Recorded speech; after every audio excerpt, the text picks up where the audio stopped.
Hello students, welcome to the Histone institute.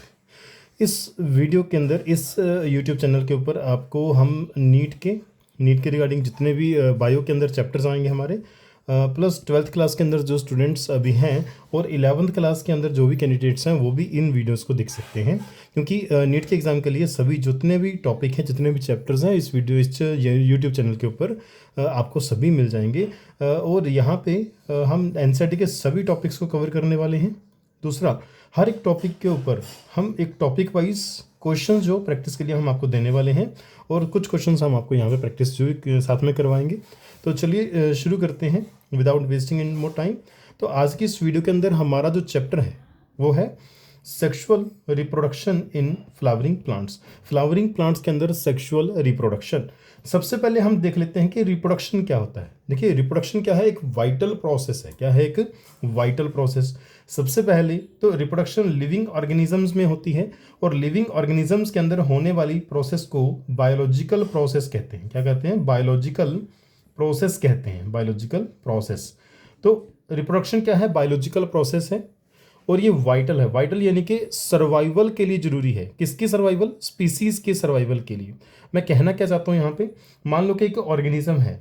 अब ये organism अगर रिप्रोडक्शन नहीं करेगा, रिप्रोडक्शन ना करने से इसके सर्वाइवल के ऊपर कोई इफेक्ट नहीं आने वाला। इनके रिप्रोडक्शन करे या ना करे, ये आराम से सर्वाइव कर सकता है, इसके सर्वाइवल में कोई समस्या नहीं है। लेकिन अगर इस ऑर्गेनिज्म के जैसे सभी ऑर्गेनिज्म, यानी कि मैं बात करूं पूरी स्पीसीज की, अगर पूरी स्पीसी ही, इस ऑर्गेनिज्म की पूरी स्पीसी यानी कि सारे के सारे मेंबर ही रिप्रोडक्शन नहीं करेंगे, तो होगा क्या? एक दिन उन सभी की डेथ हो जाएगी और जो स्पीसी है वो एक्सटिंक्ट हो जाएगी। यानी कि स्पीसी के सर्वाइवल के लिए, स्पीसी के सर्वाइवल के लिए रिप्रोडक्शन क्या है? जरूरी है, वाइटल प्रोसेस है, लेकिन एक सिंगल ऑर्गेनिज्म के लिए वाइटल नहीं है। Right, okay. उसके बाद हम देखने वाले कि जो रिप्रोडक्शन होती है, और रिप्रोडक्शन भी दो टाइप से होती है। एक होती है सेक्सुअल रिप्रोडक्शन, और दूसरी होती है एसेक्सुअल रिप्रोडक्शन।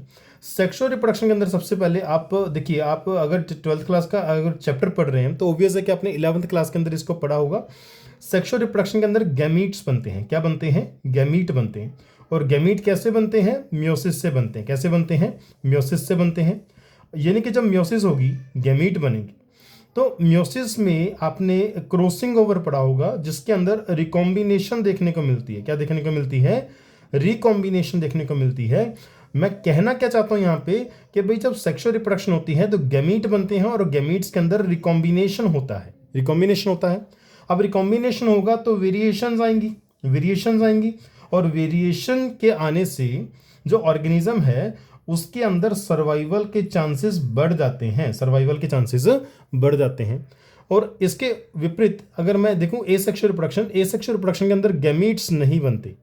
एसेक्सुअल रिप्रोडक्शन में नो गैमीट्स, गैमीट्स नहीं बनते। जब गैमीट्स नहीं बनेंगे तो ऑब्वियस है कि रिकॉम्बिनेशन नहीं आएगा, ना ही म्यूटेशन आएगा, और ना ही वेरिएशन आएगा।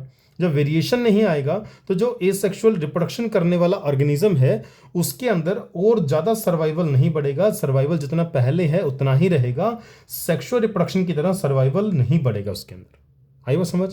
आगे चलते हैं।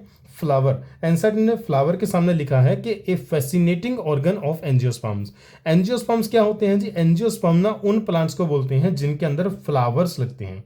यानी कि हम सिंपली कह सकते हैं कि जितने भी फ्लावरिंग प्लांट्स होते हैं, आप अपने घर में या घर से बाहर कहीं भी अपने आसपास जितने फ्लावरिंग प्लांट्स देखते हो, आप उन सभी को एंजियोस्पर्म्स कह सकते हो। एंजियोस्पर्म वो सभी प्लांट होते हैं जिनके अंदर फ्लावर्स लगते हैं। राइट, देखिए, आप जब भी कहीं से निकलेंगे तो फ्लावर्स आपको ना सुंदर लगते हैं, सभी को सुंदर लगते हैं, और फ्लावर्स ना बहुत जल्दी अटेंशन को गेन करते हैं, अट्रैक्ट करते हैं। इसीलिए फ्लावर को एनसीईआरटी ने बोला है फैसिनेटिंग ऑर्गन। क्या बोला है? Fascinating organ. किसका? एंजियोस्पर्म प्लांट्स का। ओके, चलिए फ्लावर को एक बार देख लेते हैं। देखिए, फ्लावर के अंदर, फ्लावर जब भी किसी प्लांट के साथ जुड़ा होता है ना, किसी ब्रांच के साथ जुड़ा होता है, तो वो एक डंडी से जुड़ा होता है। किससे जुड़ा होता है? एक डंडी से जुड़ा होता है। वो जो डंडी होती है ना, ये जो मैं आपको रेड कलर से दिखा रहा हूँ, ये जो डंडी होती है इसको हम बोलते हैं पेडिसल। देखिए, एक पेडिसल होती है, एक पेडंकल होती है। इन दोनों में क्या अंतर है हम मोर्फोलॉजी में देखेंगे। इस चैप्टर के अंदर हम इतना डिटेल में इस टॉपिक को लेके नहीं जाएंगे। राइट, तो ये जो डंडी है, रोड लाइक स्ट्रक्चर है, जो कि फ्लावर को उसकी ब्रांच के साथ जोड़ती है प्लांट के अंदर, तो उसको बोलते हैं पेडिसल। अच्छा, उसके बाद एक क्या है, ब्रॉड रीजन है, स्टेज लाइक ब्रॉड रीजन होता है, और इस ब्रॉड रीजन को बोलते हैं थैलामस। अब इस थैलामस के ऊपर ना आपको 4 ऐसे सर्कल मिलेंगे। क्या मिलेंगे एक्चुअली? सर्कल। सर्कल का मैंने मतलब क्या है कि भाई लीफ लाइक स्ट्रक्चर्स होती हैं। क्या होती हैं? लीफ लाइक स्ट्रक्चर्स होती हैं। ये जो लीफ लाइक स्ट्रक्चर है ना, ये लीफ, ये सर्कल में लगी होती हैं। कैसे लगी होती हैं? सर्कल में लगी होती हैं, राइट। अच्छा, तो ये जो सर्कल है ना, इस सर्कल को बायोलॉजी की लैंग्वेज में हम वर्ल बोलते हैं। क्या बोलते हैं? वर्ल बोलते हैं, राइट।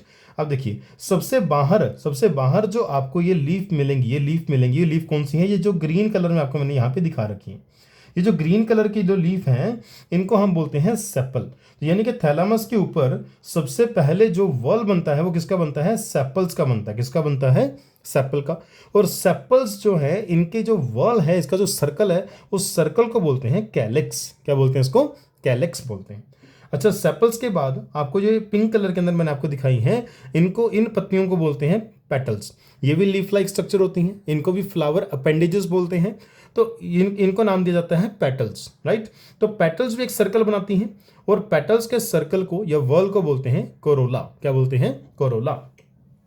अब उसके बाद उसके बाद आपको ये जो स्ट्रक्चर मैं यहाँ पे दिखाने की कोशिश कर रहा हूँ, देखिए ये रेड कलर में जो स्ट्रक्चर आपको ये वाला दिख रहा है ना, ये वाला जो स्ट्रक्चर आपको दिख रहा है, ये वाला स्ट्रक्चर, इस स्ट्रक्चर को हम बोलते हैं स्टेमन। क्या बोलते हैं इसको? स्टेमन।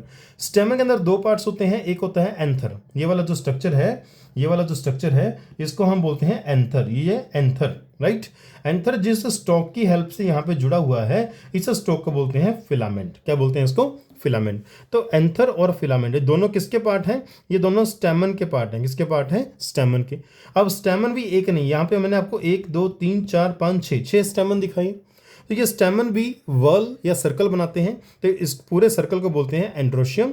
और याद रखेंगे, एंड्रोशियम फ्लावर का मेल पार्ट होता है। कौन सा पार्ट होता है? मेल पार्ट होता है, नर पार्ट होता है, राइट। अच्छा, उसके बाद आपको येलो कलर में जो दिखाई दे रहा है यहाँ पे, सब बिल्कुल बीचों बीच सबसे नीचे होती है ओवरी, जो कि एक स्वोलन रीजन होता है। उसके बाद एक स्टॉक लाइक स्ट्रक्चर होती है, उसको बोलते हैं स्टाइल। और सबसे ऊपर यहाँ पे ना, सबसे ऊपर इस फ्लावर के अंदर, इस स्ट्रक्चर के अंदर एक लैंडिंग प्लेटफॉर्म होता है पोलन ग्रेन के लिए, और इस लैंडिंग प्लेटफॉर्म को बोलते हैं स्टिग्मा। यानी कि स्टिग्मा, स्टाइल और ओवरी को मिला के बनता है कार्पल। और कार्पल एक हमने यहाँ पे एक दिखाया है, ये एक से ज़्यादा भी हो सकते हैं, और इसको भी हम एक सर्कल कंसिडर करते हैं। तो इस सर्कल को, कार्पल के इस सर्कल को बोलते हैं गाइनोशियम। और याद रखिए कि जो गाइनोशियम होता है वो फ्लावर का फीमेल पार्ट होता है, यानी कि मादा पार्ट होता है। ओके, सो ये फ्लावर का स्ट्रक्चर है। आपको मॉर्फोलॉजी के अंदर और ज़्यादा अच्छे से बताया जाएगा, यहाँ पे हमने इंट्रोडक्शन दिया है इसका। देखिए, फ्लावर को एनसीईआरटी क्या बोलती है? It is the site of sexual reproduction. यानी कि एंजियोस्पर्म्स के अंदर जहां सेक्सुअल रिप्रोडक्शन होती है, वो जगह कौन सी है? फ्लावर। सो फ्लावर क्या है? Site of sexual reproduction. इसी के साथ जो फ्लावर, अलग अलग प्लांट्स के अंदर ना जो फ्लावर होते हैं, वो अडेप्टेशन शो करते हैं। यानी कि किसी फ्लावर की बहुत ज़्यादा लॉन्ग फ्लावर होता है, कोई फ्लावर का साइज छोटा होता है, किसी फ्लावर का साइज बड़ा होता है, किसी के अंदर कलरफुल पेटल्स होती हैं, अलग अलग अडेप्टेशंस होती हैं अलग अलग फ्लावर्स के अंदर। ऐसा क्यों? वो ना इंश्योर करती हैं फ्रूट एंड सीड फॉर्मेशन को, ताकि वो जो प्लांट का फ्लावर है वो फ्रूट और सीड फॉर्मेशन जरूर करे। इस चीज़ को इंश्योर करने के लिए फ्लावर्स अडेप्टेशन करते हैं। फ्लावर्स को मॉर्फोलॉजिकल मार्वल्स कहा जाता है। ऐसा क्यों? क्योंकि फ्लावर्स की मॉर्फोलॉजी ऐसी है कि वो हमारे अटेंशन को बहुत जल्दी गेन कर लेता है, हमारे अटेंशन को बहुत जल्दी गेन कर सकता है, यानी कि अट्रैक्ट करता है, इसलिए उसको मॉर्फोलॉजिकल मार्वल बोलते हैं। फ्लावर्स को एम्ब्रियोलॉजिकल मार्वल्स भी कहा जाता है। ऐसा क्यों? क्योंकि एम्ब्रियो की जो डेवलपमेंट होती है, एम्ब्रियो जो बनता है वो कहाँ बनता है? फ्लावर में बनता है, इसलिए फ्लावर क्या है? एम्ब्रियोलॉजिकल मार्वल है, एम्ब्रियोलॉजिकल मार्वल। उसके बाद वैल्यूज़ की बात करें, जो फ्लावर है उसके अंदर कुछ वैल्यूज़ होती हैं। कैसी वैल्यूज़? एस्थेटिक वैल्यू होती हैं, ऑर्नामेंटल वैल्यू होती हैं, सोशल वैल्यू होती हैं, रिलीजियस वैल्यू होती हैं, कल्चरल वैल्यू होती है। जैसे देखिए, हम पूजा करते हैं ना, पूजा के अंदर हम फ्लावर्स को यूज़ करते हैं, तो फ्लावर के पास रिलीजियस वैल्यू होती है।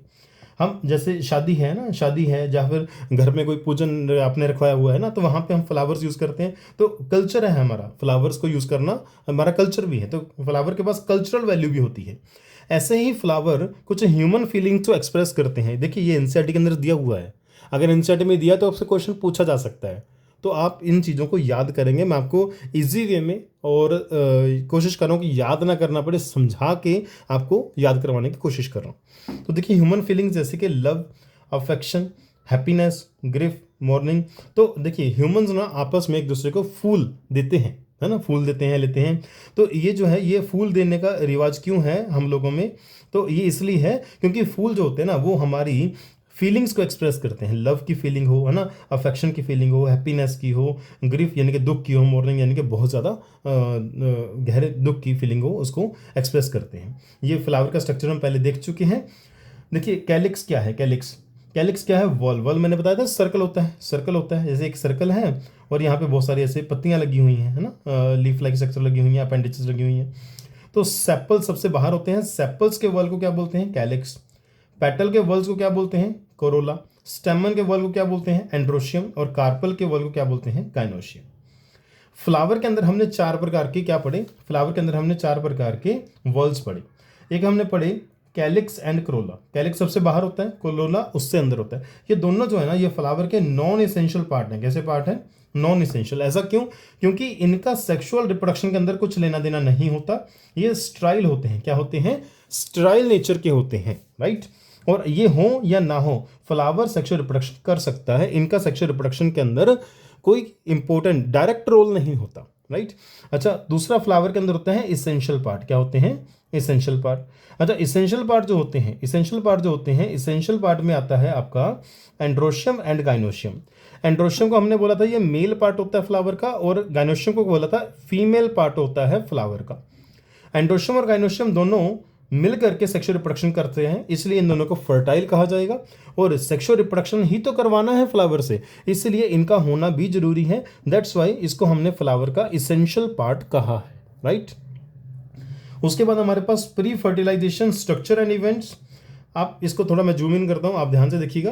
देखिए फ्लावरिंग, किसी भी प्लांट के अंदर फ्लावर लगने से पहले, किसी भी प्लांट के अंदर फ्लावरिंग लगने से पहले प्लांट डिसाइड करेगा कि हाँ फ्लावर को लगना है। मेरी बात को समझने की कोशिश करें भाई। फ्लावर आएगा प्लांट के अंदर फ्लावर लगने से पहले प्लांट डिसाइड तो करेगा ना कि हाँ अब प्लांट फ्लावर लगने चाहिए।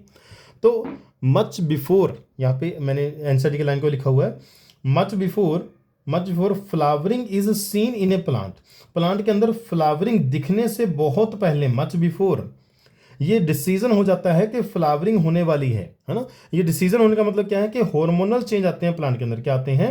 हार्मोनल चेंज आते हैं प्लांट के अंदर, राइट। अब देखिए यहाँ पे जैसे ही प्लांट डिसाइड करेगा कि फ्लावरिंग होनी चाहिए, फ्लावर लगने चाहिए, तो क्या होगा? हार्मोनल चेंज आएगा प्लांट के अंदर। उस हार्मोनल चेंज की वजह से प्लांट के अंदर कुछ डिफरेंशिएशन और डेवलपमेंट होगी। इस डिफरेंशिएशन और डेवलपमेंट के चलते प्लांट के अंदर स्ट्रक्चरल चेंज आएंगे। कैसा स्ट्रक्चरल चेंज आएगा? जैसे ये जो शूट एपिकल मेरिस्टेम है ये किस में चेंज हो जाएगा? फ्लोरल प्राइमोडियम बना लेगा। क्या बना लेगा? फ्लोरल प्राइमोडियम बना लेगा।